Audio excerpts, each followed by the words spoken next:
Baik, Bismillahirrahmanirrahim. Assalamualaikum warahmatullahi wabarakatuh. Alhamdulillah, alhamdulillahilladzi arsala rasulahu bil huda wa dinil haq yuzhirahu 'alad dini kullihi wa kafa billahi shahida. Allahumma shalli wa sallim ala nabiyyina Muhammad wa ala alihi wa sahbihi wa mawalah. Amma ba'd. Alhamdulillah, teman-teman di perkuliahan mahasiswa dan mahasiswi perkuliahan pendidikan agama Islam kelas administrasi negara. Insyaallah hari ini ingin saya sampaikan bagaimana konsep, kemudian macam-macam dan urgensi dari ibadah maliyah. Ibadah maliyah ya. Jadi ibadah maliyah itu adalah setiap ibadah. Kalau maliyah itu dari bahasa Arab yang berarti mungkin sering kita dengar mal ya, zakat mal. Artinya mal itu adalah harta benda. Jadi konsep ibadah maliyah, dan dimaksud ibadah maliyah itu adalah ibadah yang berkaitan, erat kaitannya dengan masalah harta benda.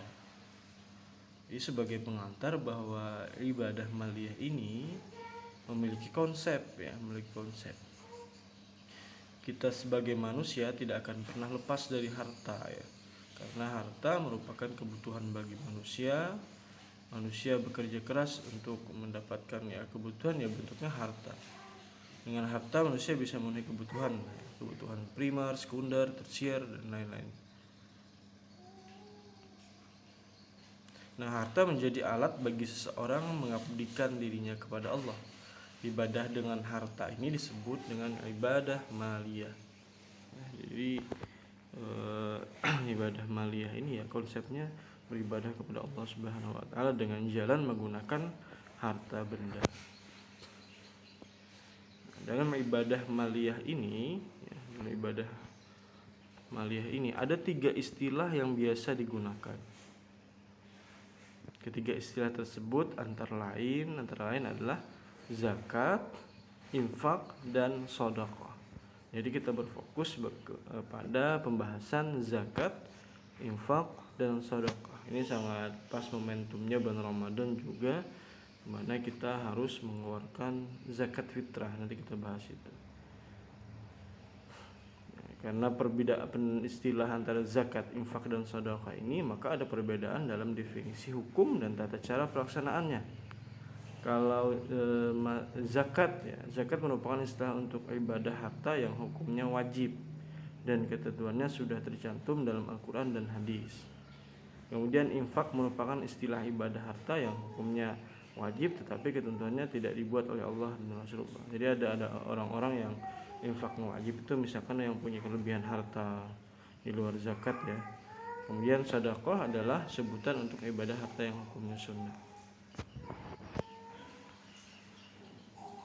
Nah, apa dalil Al-Quran tentang ibadah maliyah ini? Ya banyak ya, sebenarnya banyak perintah tentang menafkahkan harta atau membelanjakan harta di jalan Allah kan banyak dalil-dalilnya. Beberapa saja yang saya tampilkan terkait dengan perintah Allah Subhanahu wa taala untuk kemudian beribadah maliyah. Wa anfiqu fi sabilillahi wa la tulqu bi aydikum ila tahlukah wa asinu innallaha yuhibbul muhsinin. Dan belanjakanlah harta bendamu di jalan Allah dan janganlah kamu menjatuhkan dirimu sendiri ke dalam kebinasaan, dan berbuat baiklah karena sesungguhnya Allah menyukai orang-orang yang berbuat baik. Kemudian ada juga yas'alunaka madza yunfiqun qul ma anfaqtum min khairin. Jadi mereka bertanya tentang apa yang mereka nafkahkan, jawablah apa saja harta yang kamu nafkahkan hendaklah diberikan kepada ibu bapa, wal aqrabin, falil walidain wal aqrabin, kaum kerabat, wal yatama, anak-anak yatim, wal masakin, orang-orang miskin, wa banis sabil, dan orang-orang yang sedang dalam perjalanan. Wa ma taf'alu min khairin fa innallaha bihi alim. Dan apa saja kebaikan yang kamu buat, maka sungguhnya Allah Maha mengetahuinya. Sebenarnya banyak dalil-dalil lain, tapi ini dua ini yang kemudian menjadi yang pengetahuan kita bahwa kemudian perintah tentang ibadah maliyah itu jelas diperintahkan oleh Allah Subhanahu wa taala, dan Allah juga menjanjikan ganjaran yang sangat besar, sangat keutamaannya sangat baik seperti itu. Kita masuk ke pembahasan zakat.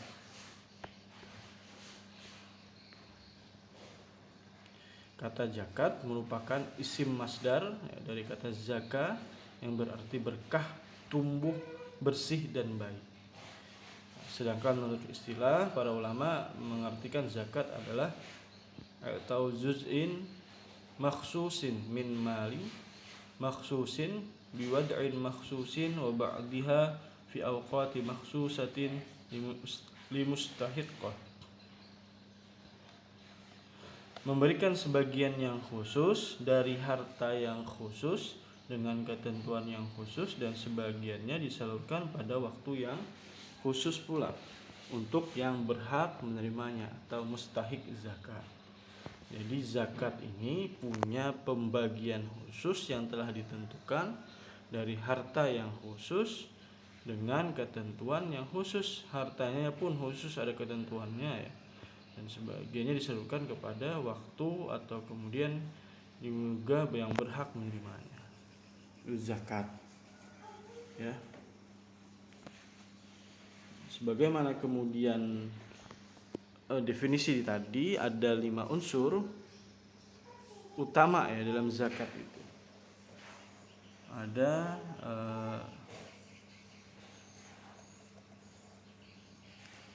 5 unsur utama dalam zakat. Yang pertama, sebagian harta, jadi tidak seluruhnya, sebagian saja, sebagian ya, sebagian harta. Kemudian harta yang dizakati adalah harta yang khusus, misalkan harta perdagangan, tijarah, jadi masuk zakat mal nih ya, atau penghasilan ya, penghasilan jika sampai, ini ketentuannya pula, jika sampai haul dan nisabnya maka wajib dijakati. Ada ketentuannya haul dan nisab juga ada ketentuannya. Misalkan kalau zakat penghasilan dikali dengan 85 gram emas. Ya. Menurut fatwa MUI 85 gram dikali harga emas sekarang. Harga emas sekarang misalkan 920 ribuan. Jadi kalau dihitung zakat penghasilan, maka yang berpenghasilan baik itu dari gaji segala macam ya, pendapatan berdagang segala macam, sekitar per tahun dapat minimal 77 jutaan, sudah wajib zakat per tahun, zakat profesi ya, itu atau zakat harta. Kalau misalkan pertanian juga ya, setiap panen juga ada ketentuan zakatnya 2,5% ya. Nah, kemudian ada ketentuan yang khusus nih dalam standar ukur, misalnya zakat perdagangan 2,5% dari modal ya, sama juga pertanian. Kemudian sebagian didistribusikan pada waktu tertentu seperti halnya zakat fitrah dan zakat emas sebagai simpanan. Kalau emas disimpan maka ada zakatnya per nisabnya per setahun, haulnya per setahun. Ada juga ketentuannya berapa gram emas itu ya sampai. Kemudian zakat fitrah pastinya nih kita sudah diwajibkan zakat fitrah sampai dengan sebelum hari raya Idul Fitri tiba ya. Makanya itu suatu kewajiban zakat fitrah itu untuk setiap jiwa ya, setiap umat muslim untuk membayarkannya, jangan sampai tidak dibayarkan. Kemudian yang kelima, zakat hanya untuk mustahik yang sudah ditentukan di Quran surah At-Taubah ayat 60. Fakir dan miskin ya, habis itu anak yatim, habis itu ibnu sabil, ini perjalanan, habis itu orang yang banyak hutang, habis itu amil zakat, habis itu orang yang berjuang di jalan Allah, dan yang terakhir ada mu'allaf juga. menjadi mustahik zakat. Ada 8 ya mustahik zakat.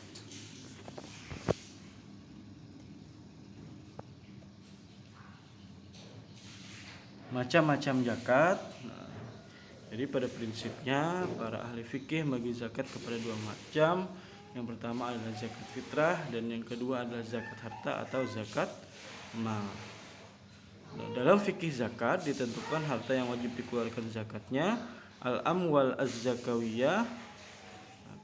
Para ahli fikih secara eksplisit menyebutkan 6 jenis kekayaan yang wajib dijakati. Ini untuk zakat harta atau zakat mal. Yang pertama emas dan perak, yang kedua hasil tanaman dan buah-buahan, yang ketiga barang dagangan, yang keempat binatang ternak, yang kelima hasil tambang, yang keenam barang temuan. Nah, kita bahas apa itu zakat fitrah. Ini zakat fitrah ya.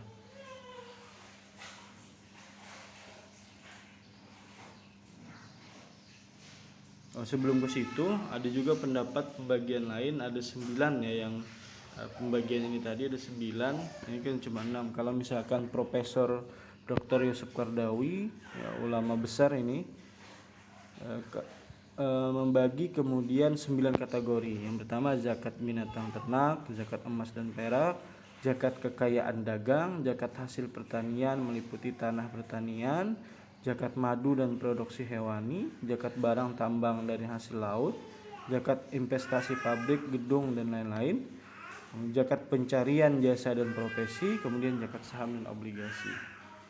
Nah, itu ya yang dirumuskan oleh Profesor Dr. Yusuf Qardawi. Nah, zakat fitrah, zakat nafs jiwa disebut zakat fitrah merupakan zakat untuk menyucikan diri.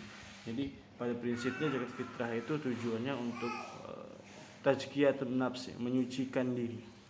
Jika fitrah dikeluarkan dan disalurkan kepada yang berhak pada bulan Ramadan sebelum tanggal 1 Syawal, hari raya Idul Fitri. Sebelum terbit matahari subuh masih bisa ya.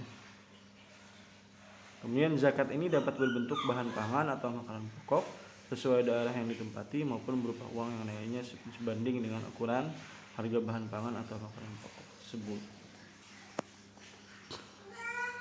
Kemudian zakat fitrah ialah zakat yang wajib disebabkan berbuka dari puasa Ramadan. Hukumnya wajib bagi setiap muslim, baik kecil atau dewasa, anak-anak, pokoknya yang lahir, laki-laki dan wanita, budak atau merdeka. Zakat fitrah itu wajib atas setiap muslim yang memiliki kelebihan makanan selama 1 hari 1 malam sebanyak 1 syak. Nah, jadi kalau orang punya kelebihan makanan 1 hari 1 malam, maka wajib berzakat fitrah 1 syak. Untuk ukuran Indonesia kira-kira 3,5 liter, atau yang baru fatwa MUI itu 2,8 kg ya, dari makanannya bersama keluarganya. Itu jika beras, tapi jika uang maka ditentukan dengan harga beras itu. Jadi perkembangan pemikiran atau ijtihad para ulama menyebutkan bahwa boleh dengan uang sekarang ya. Boleh dengan uang. Nah, selanjutnya zakat mal. Jadi sebelumnya zakat fitrah tadi wajib dibayarkan ya, diingat keluarga diperhatikan, sudahkah bayar zakat mal, kalau zakat fitrah, kalau belum ayo kita bayar gitu ya. Itu karena wajib sifatnya dan untuk membersihkan diri kita. Kemudian zakat mal, harta adalah zakat yang dikeluarkan untuk menyucikan harta apabila harta itu telah memenuhi syarat-syarat wajib zakat. Menurut Ibnu Qayyim al-Jauziyah, bahwa zakat harta itu terbagi dalam 4 kualifikasi. Yang pertama tanaman dan buah-buahan, kedua hewan ternak, ketiga emas dan perak, yang keempat harta perdagangan harta perdagangan. Sedangkan rikas harta temuan sifatnya insidental atau sewaktu-waktu. Ini menurut Ibnu Qayyim al-Jauziyah. Oke, itu tentang zakat ya, tentang zakat, pengertian zakat, bagaimana kemudian zakat fitrah dan zakat mal. Nah, berikut ini ada beberapa waktu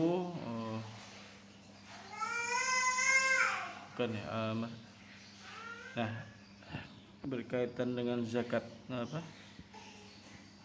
mal tadi, berdasarkan sumber-sumber zakat yang didapat, maka ada beberapa jenis sumber harta yang dapat dijadikan jenis-jenis zakat tadi ya. Sekarang juga ada zakat profesi ya. Oke, ketentuan tentang sumber harta yang dapat dijadikan objek zakat. Tadi ada zakat profesi ya. Kemudian zakat investasi properti, asuransi syariah. Itu perkembangan dari pembahasan ekonomi syariah. Yang dulu tidak ada, tapi sekarang karena ada, maka ijtihad dilakukan. Oke. Infak ya. Sekarang kita masuk ke infak. Infak berasal dari kata nafkah yang berarti telah lewat, berlalu, habis, mengeluarkan isi, menghabiskan miliknya atau belanja. Menurut istilah infak adalah ikhrajul mali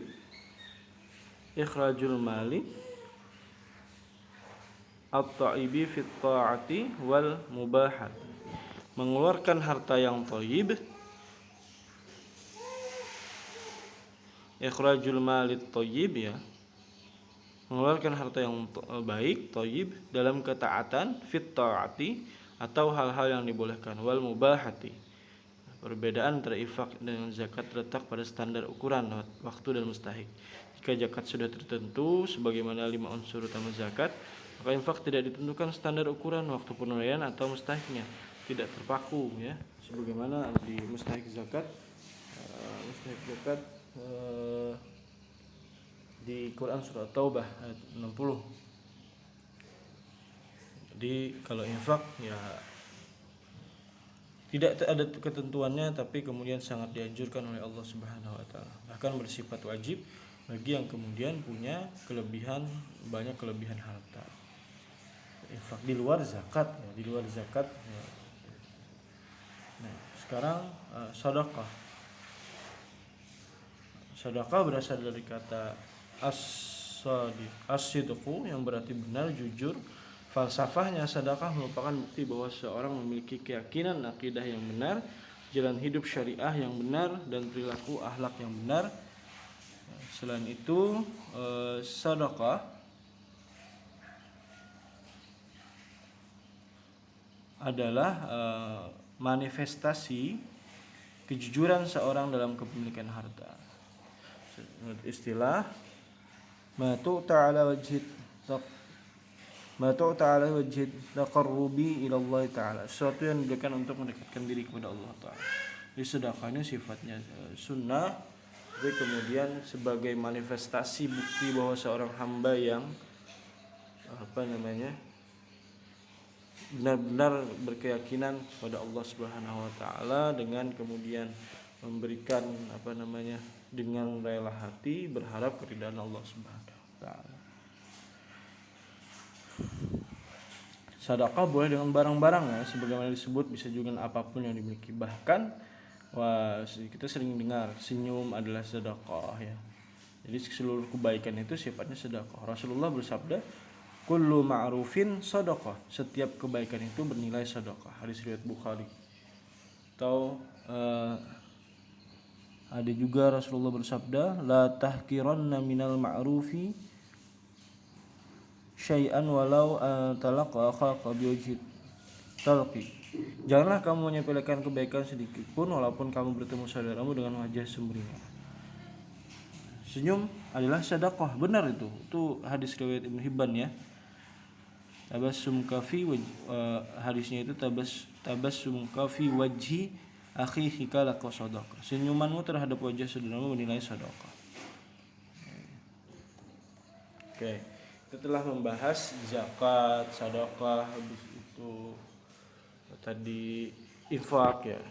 Semoga bisa dipahami tentang itu. Sekarang ada beberapa istilah yang kita perlu ketahui juga berkaitan dengan mal, harta.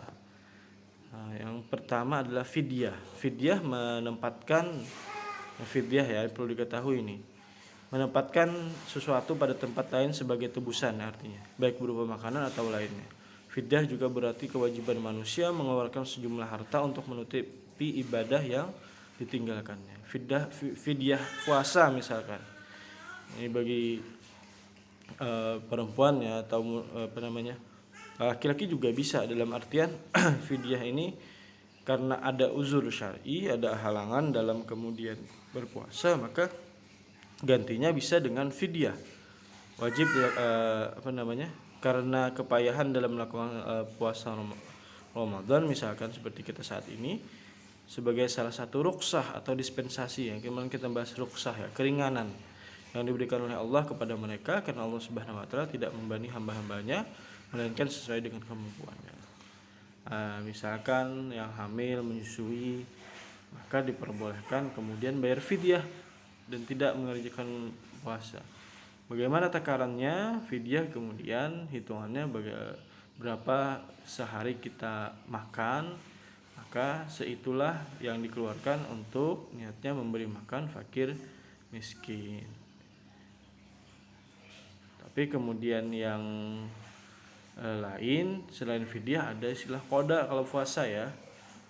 Qada ya. Jadi bagi yang tidak hanya misalkan haid, maka ketentuannya bukan fidyah tapi bayar qada, puasa lagi di luar bulan Ramadan. Beda halnya dengan yang hamil menyusui, karena misalkan dia waktu yang lama memungkinkan bertemu Ramadan yang tahun depan tetap dalam kondisi itu, maka fidyah diperbolehkan ya, dengan kekhawatiran misalkan terhadap keselamatan anak ya, diri sendiri, maka fidyah yang dianjurkan. Atau misalkan kalau laki-laki yang bekerja, punya pekerjaan berat misalkan di pertambangan segala macam, boleh juga bayar fidyah, karena misalkan tidak ada waktu kemudian untuk bayar qada, maka dibayar fidyah. Itu contohnya ya. Oke, kemudian kifarat bersumpah palsu, salah satunya caranya adalah dengan memberi makan 10 orang miskin. Jadi memohon ampun terhadap kifarat ini karena telah bersumpah palsu, salah satunya adalah dengan memberi makan 10 orang miskin, yaitu dari makanan yang biasa diberikan kepada keluarga sendiri, atau memberi pakaian kepada mereka, atau memerdekakan seorang hamba sahaya. Dalam hadis riwayat Muslim juga diterangkan bahwa kifarat nazar yang tidak dapat dilakukan sama dengan kifarat sumpah. Ada yang nazar misalkan tapi tidak dapat tertepati, maka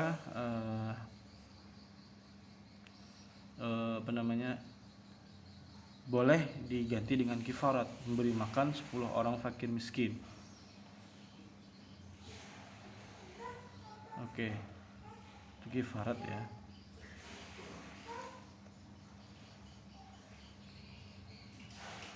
Ada juga korban ya, udhiyah ya. Ini korban Idul Adha juga kan kaitannya dengan harta. Ini mungkin sudah sering kita ketahui. Sama halnya dengan akikah ya. Akikah juga ibadah maliyah, yaitu untuk memberikan untuk kemudian syukur terhadap kelahiran seorang anak. Al-hadyu adalah melakukan penyembelihan binatang ternak sebagai pengganti pekerjaan wajib haji yang ditinggalkan atau sebagian denda karena melanggar hal yang terlarang mengerjakan dalam proses ibadah umrah atau haji. Jadi bayar hadnya biasanya. Maka salah satu misalkan tidak melaksanakan rangkaian ibadah haji, maka ada gantinya dengan al-hadyu. Nah, ini berkaitan juga dengan dam, bayar dam biasanya. Dam adalah menyembelih binatang tertentu sebagai sanksi terhadap pelanggaran atau karena meninggalkan ini masalah haji tadi ya. Maka yang kemarin haji tamattu, haji qiran, ada bayar dam seperti itu. Baik.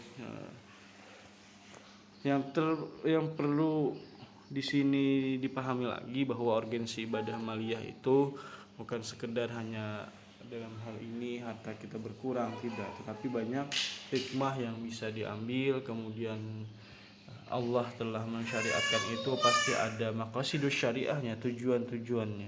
Yang pertama, membersihkan harta dari kotoran, kebakhilan, keserakahan, kekejaman, kezaliman terhadap kaum fakir miskin. Boleh jadi harta kita ada hak-hak orang lain seperti itu. Kemudian berfungsi ekonomi, membantu makanan bagi yang miskin atau memerlukan. Kemudian memiliki fungsi sosial dengan memberikan zakat kepada fakir miskin, bisa menjaga keseimbangan hidup atau kesenjangan dan menghindari ketidakadilan sosial.